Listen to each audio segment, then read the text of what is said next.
everybody. Welcome to Digital Health Talks. This is Megan Antonelli, CEO of Health Impact Live, and this is where healthcare operators come to have conversations that actually matter. Today's guest is someone that's doing work every single day on the front lines of one of America's most underserved communities.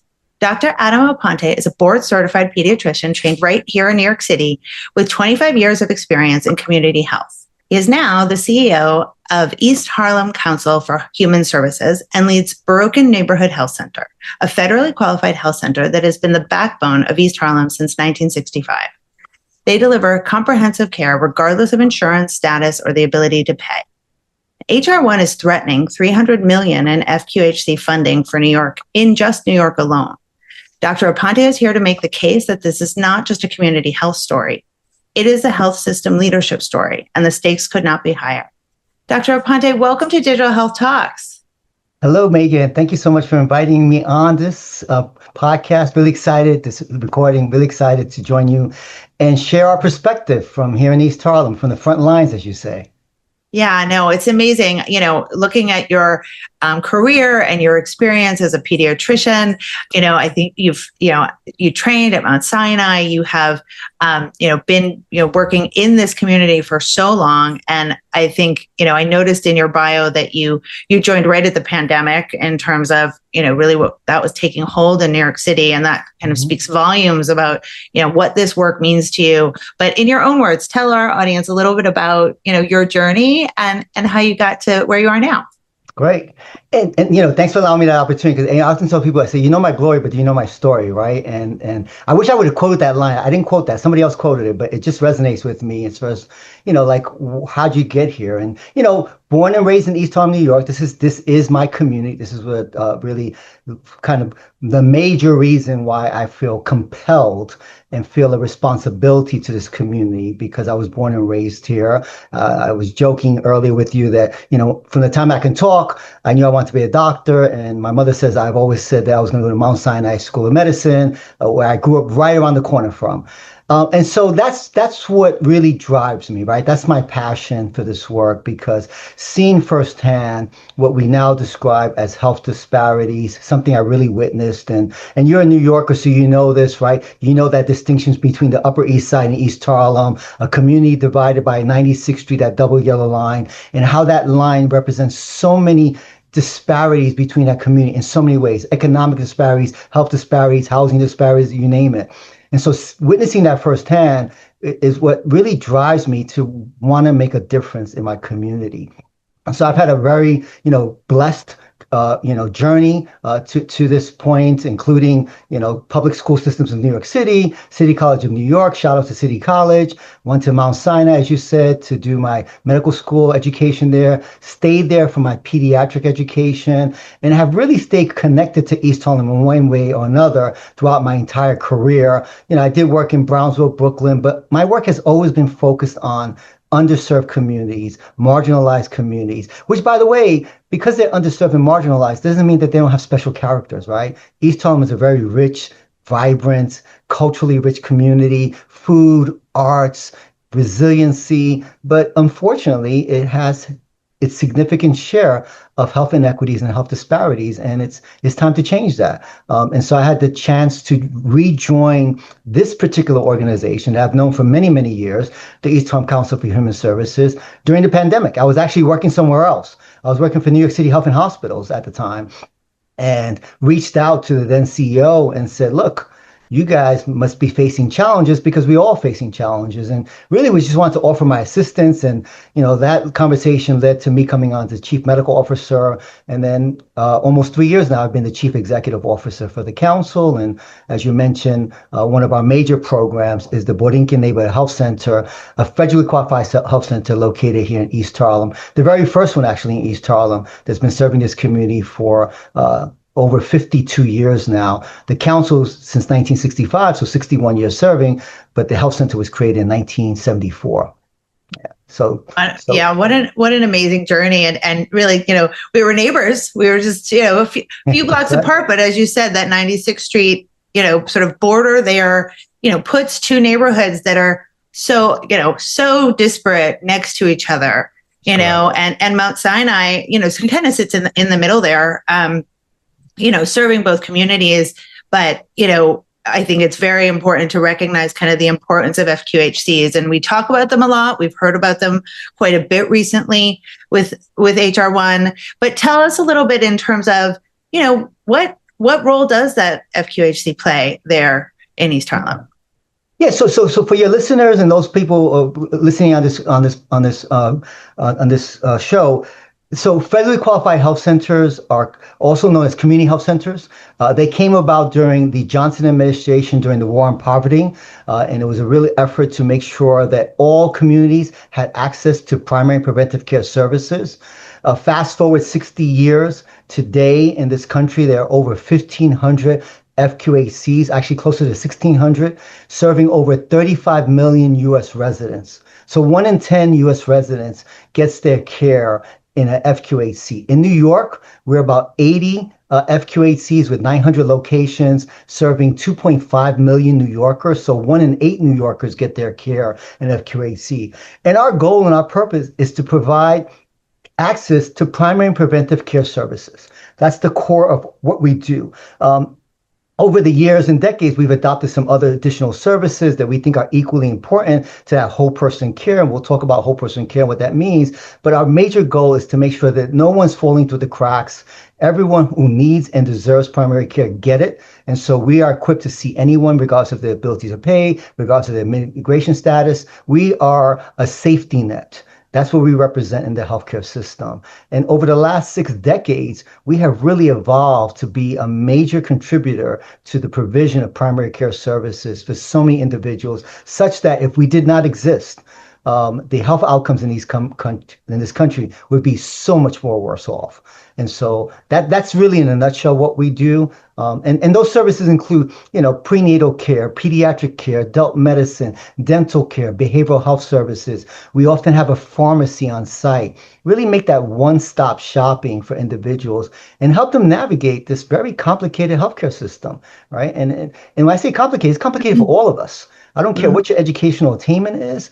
It's a very complicated and not easy healthcare system to navigate. So you imagine someone who's a recent immigrant, someone who doesn't speak the language, and now dealing with all these chronic conditions like diabetes or hypertension, and having to see all these specialists, all these ologists, as we often say, right? Endocrinologists, podiatrists, optometrists, right? And navigating all that stuff, or someone who just gets diagnosed with colon cancer, a very scary disease, breast cancer, and helping to make sure that they get the care that they need at the time that they need it, in the place that they need it, right? So that's what we represent in the healthcare ecosystem of this country. And, we have to make sure that we continue to get the support that we need to do this work. Yeah, this importance of the safety net can't be understated. And the fact that, it is, it's part of the community, right? And it's perceived as part of the community. Let's talk a little bit about, kind of what's going on with HR1, what that means for a center like Baruch, and what's at risk. All right. So we're gonna get you to say Borinquen the right way, Megan, but I know you're making a good effort at it. We talked about it earlier. And for those of you who don't know, the way we actually spell Borinquen with a K, it derives from the original name of the island of Puerto Rico. So that the Tainos used to call the island of Puerto Rico Borinquen. And that's why you'll hear some Puerto Rican people call themselves Boricuas. It's a play off of that word. And then the Spaniards came in and changed the name to Puerto Rico, which means rich port. And then that history goes a different way. That's another session for us to do in terms of yes. But HR1 is very challenging in that it really is focusing on Medicaid, which is a lot of the work that we do is on Medicaid recipients. The next population is uninsured, but our biggest population of individuals that use health centers like ours across the country are individuals who are recipients of Medicaid. And so with HR1, there is going to be diminishing individuals on the Medicaid rosters. So with some of these changes in terms of how often someone has to recertify for Medicaid, you used to have to do that once a year. It's not a daunting process, but it is a challenging process. And if you miss that window, you can be uninsured for a period of time. So having to do it now twice a year is going to be more challenging for our patients. The lack of continuous enrollment for children from newborn to 6 years old. So in a state like New York State, when a child was born in the state, on Medicaid, they had continuous enrollment until they were 6 years old. And the reason the state did that was to ensure, I'm a pediatrician, as you mentioned at the top of the hour, right? Is that children get the early child care that they need to ensure that they start off life healthy, right? All those really, really important things, despite what you hear, immunizations are important, monitoring developmental issues, monitoring height, weight, all those issues that we want to address early on. We know that when we address them early, that child will have a much more healthier life. So New York State did that intentionally so that children would never face not having insurance to get the services they need. So that's going to go away with HR1. And we anticipate in New York State alone that the revenue loss because of people getting off of Medicaid, becoming uninsured, is estimated $300 million in revenue for FQHCs that already operate on such tight margins. And so how are we going to make up that gap? And by the way, those people who lose insurance, we are still going to see them. We're just not going to get paid to see them. Right. And in New York State, they have these charity care pool dollars that get distributed, but that's a zero-sum game. It's a tight pool. There's no talks about increasing that allocation, yet we're going to have an increased burden of uninsured individuals either coming to our health center, which preferably they come to, but if not, they're going to start going to the emergency room, urgent care. And those are not places where you get primary care. Right. Mm-hmm. Of course. I mean, the patients they don't stop getting sick just because they don't have coverage. And I think, the point you're making around the requirement to, reinstate and reapply is so important because that's one of the barriers in the first place, right? I mean, so often patients come who need Medicaid, who qualify for Medicaid, but maybe aren't already on it. And they have to go through that, when they're sick, let alone having to redo it every year. And, talk a little bit more in terms of the pediatric piece of that, what those implications are, for the healthcare system as a whole, for kids to be losing that coverage, right. Between zero. So they'll have to just to clarify, they have to recertify twice a year versus once a year. And by the way, what I didn't mention, I failed to mention, I'm sorry, is the new work requirement as well. Right. So there's going to be a work requirement for able-bodied individuals who don't have children under 14 years old, between 14 and 64, that they have to either work, volunteer, go to school for 80 hours a month. That's a part-time job. And so how are people going to fulfill that requirement as well? Getting back to children, right? Again, this is the key place where we should be making the most investments in terms of our healthcare system versus the tail end of life. And when you look at the healthcare system and you look at expenditures, a lot of the expenditures are in the latter years of someone's life versus the formative years of their life. And so clearly, a parent who has a child who doesn't have access to health insurance may not be able to get to a doctor unless there's an FQHC in their neighborhood. And while we take care of 2.5 million New Yorkers, there's still a lot of places that we don't exist. When you look at, rural upstate New York in particular, the distance between FQHCs is tremendous. Here in the city, the 5 boroughs, you can probably find someone easier. But, a large part of our state is rural upstate New York. And so where are those individuals going to go to seek care? And so, you're going to see certain preventable illnesses manifest themselves in children due to this lack of coverage, this continuous coverage or loss of coverage. Most of these children will be eligible, but to make that barrier, and that's what I really think about, is an obstacle. You're making it more difficult for people who are already dealing with so many challenges. Why are we making it more difficult for them to get the healthcare that they deserve? And by the way, that's an investment. Right.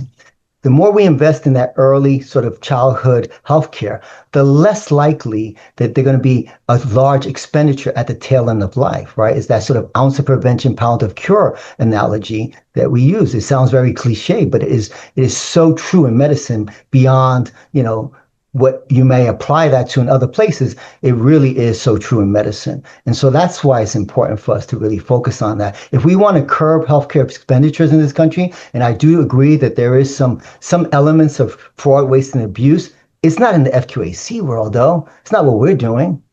Right? There are other areas that we need to focus in on, and that's okay. I think there's a prudence for that. But I think the impact that it's having on organizations like ours is extremely significant, and the Right. consequences are going to be dire.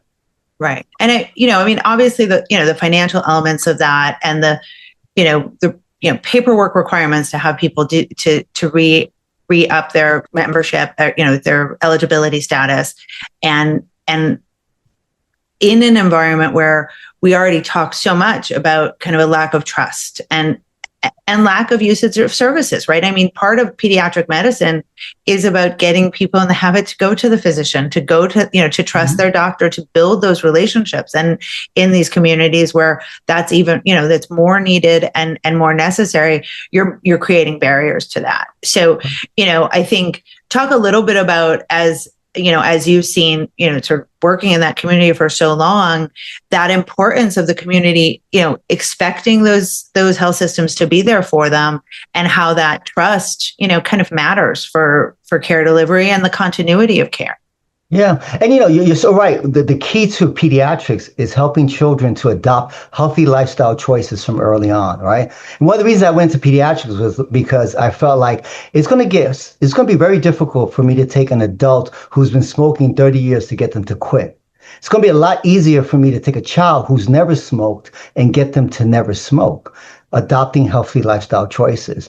And then you talk about trust, right? And so the way this manifests, these changes to Medicare, Medicaid in our populations, is that people feel like people are turning their back on them.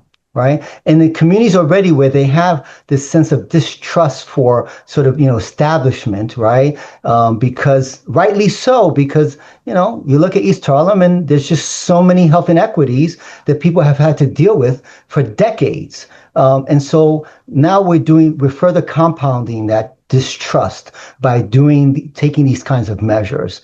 And so it makes people feel like, the hell with it. What am I going to do? They throw up their hands. They feel like the system is out to get them. And that kind of behavior leads them to start to do interact differently with the healthcare system, including neglecting their own health for fear of the cost of it, right? You go to the emergency room, you get a bill for $500, $600 the next day. And when you're living on, paycheck to paycheck, if you're living that well, that is a tremendous fear Right. for individuals, right? Yeah, no, I mean, there's no question. And just the impact of, thinking you have coverage, but coverage lapsing because you didn't, sort of jump through the hoops of that eligibility piece of it. And then, I mean, as you said, in terms of the work requirements, well, on one level, seemingly, a reasonable ask, but then on the other hand, you're talking about, a population of single parents and where that level of work might be difficult, to achieve, or disabilities or what have you. So, or, various age and various reasons. So in a time where, completely able-bodied, fully whatever people are having trouble getting jobs, Well, not only getting jobs, but making livable wages, right? I think that's the other part of it, right? I think the misconception with people is that people want to live off the system. No one wants to live off the system. It's not that luxurious to live off the system. I grew up poor in East Harlem because we just didn't have the means, right? That wasn't a luxurious lifestyle for me as a kid, right? My father tried to work as much as he could, raising the family that he had, but it was very challenging to make that livable wage.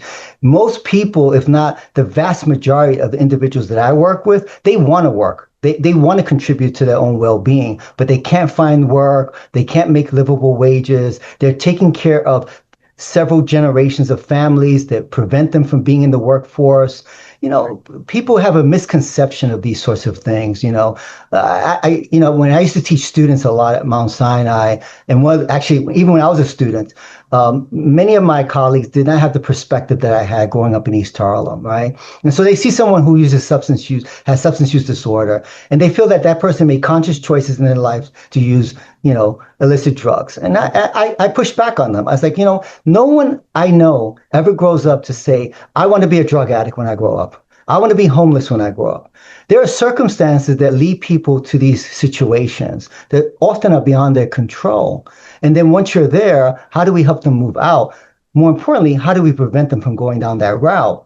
That's where I want to focus my time and energy. But once they're there, right? But nobody chooses their circumstances. Nobody says, I want to grow up to be poor and homeless, right? That's not a conscious choice that we make. Those are circumstances that create that. And so we have to really think about what contributed to that person. And yes, you know what? If they can't work, no problem. But where are they going to work? What kinds of jobs can they find? Depending on the skills they have. So, is there vocational assistance to get them a skill so they can have meaningful work? And trust me, if you put that in place, so many people would be excited to have that because it gives them purpose in life. Right. Which, of course, is the role of these safety net organizations, is to build that trust, be there for the community, and help them to understand that those resources are there and available to them. And when you take them away, it just breaks the trust and breaks the willingness and interest in using the services that are there. I mean, and I think that's been such a huge problem. Sort of the fundamental problem of Medicaid is exactly what you said, that people don't want to use it. They don't want to be on, that service. And so taking it away to those who do and who are benefiting from it and making it more difficult to use is counterintuitive to the whole program, let alone just, to capture some levels of fraud and abuse or whatever might be there. Right. But to talk a little bit, we're Digital Health Talks, we're technology, and there are components of this bill in terms of, kind of telehealth and technology to become available. And certainly where I sit and we try to talk about technology as a means for improving access to all communities, whether rural or less underserved communities, and how telehealth and all of that might improve access. It kind of comes back a little bit to that trust piece, right? Because if they don't trust what you have there, and if they're not giving you the right data, or you're not able to kind of engage them using those tools, then the tools aren't going to deliver on that promise, right? And I think there's this assumption that we can take this, the trusted away, we can put in some of these, sort of easier technology tools, but if we've broken the trust, it kind of falls apart. So tell me about, kind of where you sit and what you're seeing in terms of both, digital adoption, tech, literacy, what's available, and kind of frame that in, for the populations that you serve. Yeah, so telehealth is not new, but I think obviously with COVID, we put fuel on that fire, right? We had to really escalate telehealth, and it did play a role. I will tell you though, my experience here in East Harlem in this community was that it was slow in the uptick, and still today, many people do not trust the technology. There's still a very old school mentality as well. Like, we like to come in and see the physician, be in person, and develop that relationship. You want to develop a relationship with this camera in front of me, right? I want to see the doctor and be in their presence, or the provider. And so, most of our patients did not adopt telehealth or embrace it to the degree that perhaps some other communities did. And of course, being in the city, it was a little easier. We never closed during COVID, so we always remained open. And so in that sense, we didn't have the adoption. It is a great tool. It is an absolutely wonderful tool that we can augment and utilize within the healthcare system, and it really will help us to deliver care. But we got to make sure that people know how to use it, want to use it, and understand the benefit, and make sure that they know that it's not being used against them. You talked about the data piece, right? It's amazing to me when patients walk into our health center and we ask them just fundamental questions about who they are, where they're from, income. They don't want to share that. They feel like, what are you going to do with that information? How are you going to use that against me, right? And part of it has to just been like, decades of feeling like, people are taking advantage of you, right? So we take a lot of time in education to say, it's important for us to know your income. It's important for us to know your race, ethnicity, because we use that to benefit and improve the services we offer, to understand you more. But most places don't take the time and effort to explain to people. And so what happens? They leave those questions blank. They don't answer those questions, right? And so we lack that data that we need that will help us to further improve the healthcare delivery in the community. So it's kind of a vicious cycle in a bad way, right? We can't get the data. The data will help us to say, okay, we need to do more for this community, but the community doesn't want to provide the data, right? And so, we get it in other ways, but it's one of a challenge. But it hasn't been the solution for our communities. I think we need to do better jobs of making people feel comfortable. But on that note, I will tell you, there are challenges today for telehealth for FQHCs. So in the world of telehealth reimbursement in New York State, if my patient and or my provider are not within my brick and mortar health center, I get paid a third of the rate for that visit. Yet right. I still hire that provider. I'm still paying that provider the same amount of salary. I'm still providing that patient with the care that they need when they need it. But New York State doesn't reimburse us fully for that. Mm-hmm. I don't understand that, right? And that creates further of a barrier for us to adopt telehealth technology because we're going to be challenged in terms of how do we afford that, right? Right. And while we're seeing progress kind of on the national level, that if that still exists there, building that trust, which is fundamental, and then the sort of, resiliency of using the systems, it's not there, it's certainly not going to be a safety net to the safety nets, if you will. So, I think it's really interesting. And I think the discussion around the data, so much as we talk about, the usage of social determinants of health and how to provide better care. But if we're not explaining why we need that data, and that takes time, and we know that our physicians and our nurses don't have a lot of time to make those explanations and to make people feel comfortable with that sharing, and if they did, we wouldn't have to have this conversation about the broken health system. There'd be those resources there. Yeah. So you mentioned something. I'm going to see if I can get you to change your terminology, right, today. So you mentioned social determinants of health. A lot of people know that term, right? I'm adamantly opposed to using the word determinants in that. For those of you who don't know, social drivers or influences of health, and I'm going to define that in a second, are things that are outside of the health center, right, that equally, if not more so, impact someone's health. Mm-hmm. Housing, food, transportation, right? Poverty, all those things equally, if not more so. And I would dare say in the case of homelessness, it's even more powerful, right? Because my diabetic patient doesn't care where their insulin is. They care where they're going to lay their head that night, right? So those social, and so the reason I don't like the word determinants is because determinants denotes this inevitability that if you're born in a community like East Harlem, you will have these outcomes. Right. And we know that while poverty, food insecurity, housing, all those things can influence someone's health, it doesn't necessarily have to determine it.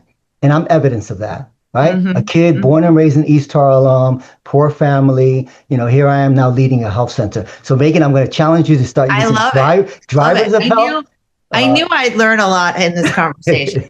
I may not be able to pronounce Berwick by the time the conversation is right there. but I will get social determinants of health and change it to social drivers of health because I get it and I love that. And I think it's, and I think it's so important as we frame these, these topics and these conversations to build the trust and to be talking about it in that way to drive that. So I love that. Words are really powerful in our communities, right? Yeah. And so especially when you're in a community like ours, where you already feel like you're way behind the eight ball, to say to someone a determinant, it really makes them feel like, why should I even bother now? Right? Because based upon all this data, this is what's going to happen to me. And we know that you can change that. And those are some, and you said this earlier, and I meant to comment on something you said earlier was around FQHCs and what we do, right? So I talked about the healthcare delivery that we do, right? Very, very comprehensive. I often tell people, we do everything from womb to tomb, right? Prenatal care all the way through the life cycle, and then everything in between, including dental care, behavioral health, care navigation. And then we do a lot of other stuff that we don't get reimbursed for, but we know is important. For example, our health center has a food pantry. We have every 2 weeks, we offer 50 families food that we work with local, folks to procure and offer them, right? That's not something we get reimbursed for, but we know that's important. If someone's hungry, we got to address that hunger issue, right? We give away clothing. We do clothing drives. We give away toys during Christmas, oftentimes representing the only toy that child gets. So that goes back to that concept I shared earlier, that whole person. We got to look at the whole person. right? Right. What's the environment that they live in? What are the challenges they're facing in? And how do we address as many of those things as possible? As FQHCs, we feel we have a great relationship with these patients. I will tell you, my patients show up here 2 hours before their appointment because they just want to be here and talk to friends and socialize. It's a social area as well for them, right? And so while they're there, we're trying to address more of their needs that we know will also impact their health. And that's the beauty of FQHCs. And I would dare say that most FQHCs that you encounter, you'd be surprised all the things they do in that one health center. It's a true one-stop shop for many individuals. Right. And that can't be understated either. I mean, it's that importance of taking care of the whole person, and that's how you serve the community. It's how you serve the population. And I think that's missed a lot, when we sort of in the global discourse around healthcare in the ecosystem, it's like FQHCs, and it becomes a conversation about reimbursement, about Medicaid, and they really are community hubs that are taking care of right. The population. And without that, as you said before, those patients don't go away, and those needs don't go away. There's so much. So when we think about that, and we like to give people kind of what can they do? So, beyond just, general advocacy and speaking out about, what we can do, what can our health system leaders who listen to us, who may not be at FQHCs, but certainly work in communities with them, what can they do to sort of support their partners in their community? Yeah, thank you. Thank you for that question. So first of all, obviously in New York State, for any of my state legislators still talking, the budget negotiations are still going on. You guys have a chance to do it right. $300 million investment, FQHCs, telehealth parity, 340B preservation. That's my shameless plug, Megan. I'm sorry, but I had to get that in there. Obviously working with us in partnership, right? And being a true relationship with FQHCs, not transactional. And that's something I've been talking about for the last couple of years as CEO. What I've witnessed is that oftentimes, particularly large health systems, will want to do some work with an organization like this to their benefit only, not to our benefit. It's what I call transactional, right? I don't need transactional relationships. I need someone to lock arms with us and help us to do our work. And that doesn't mean to give us money. Of course, money is a big factor here, but there's so many other things that you can do to help support the work that we're doing, and working in concert, working collaboratively. This healthcare system is way too siloed today. And that's what's failed our communities. And I'm trying to change that in East Harlem so that we work as a collaborative and, create this concept that I use. Again, I didn't coin this term, but I love this term, no wrong door. Wherever a patient goes, they get the care that they need and deserve, regardless of who it's with. It's with me, Health Center B, C, D, E, F, it doesn't matter. If I know that you can do something for my patient that I can't, I'm gonna get that patient to you. And that's something that doesn't happen in our healthcare system. And then obviously, we do as much fundraising and friend raising as possible. Matter of fact, we're hosting our annual gala on May 20th here in New York at Capital. If you guys want any information, visit us at www.borinquen, that's BORIKEN.org/gala and find out. It's a fun party. You learn more about the work that we do, greater detail than you heard today. And then, you learn about ways that you can help us to deliver on our mission that we're committed to. We've been working on this for 60 years. We plan to be here another 60 years. And we really want to change what's happening in our communities and not just talk about it. We want to be about it. And that's really what drives me. Right? I'm in a position today to really make a difference, and I'm not going to let this opportunity go to waste for us. Amazing. And that is a call to arms, and it gives people really something to do, particularly those in New York, but across the country. This is happening in every area. And I think there's a lot we can do to make sure that both from a partnership, a financial, and just recognizing the importance of it, and the role that FQHCs play in the community, and how they can, how we can support them. So I love the gala. We'll certainly promote it on our channels too. And I wish I could make it. I don't know if I can, but that would be super fun. But it's been such a pleasure to kind of talk to you and to learn about Burrican. And you're putting the emphasis on the wrong syllable. I will learn. But the work that you do across East Harlem is really a model for community-centered care. And I think the connection between the data and the trust and the importance of that safety net can't be understated. So I really appreciate your time and the work that you do. And I think in terms of how folks can kind of follow up, we'll put that in the show notes. We'll be sure that they can find it online. And to our audience, if this conversation has moved you, please hit the like and subscribe button and share it with a colleague who needs to hear it.